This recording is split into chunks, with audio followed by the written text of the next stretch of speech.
ماہ رمضان، ماہ رمضان۔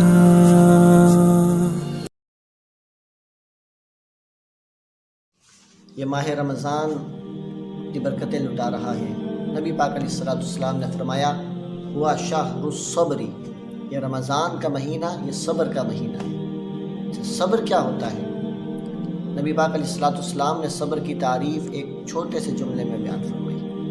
ارشاد فرمایا صبر عند الصدمۃ الاولی، جیسے ہی پہلی چوٹ پڑے فوراً صبر کر۔ یہ نہیں کہ روزہ رکھ رہا ہے، مشقت کا انداز ہے اور پھر اپنا اظہار بھی کر رہا ہے، پھر کہتے جی میں صبر کر رہا ہوں، یہ صبر نہیں۔ صبر کے فضائل کتنے ہیں؟ فرمایا صبر کنز من کنوز الجنہ، صبر جنت کے خزانوں میں سے ایک اعلیٰ خزانہ ہے۔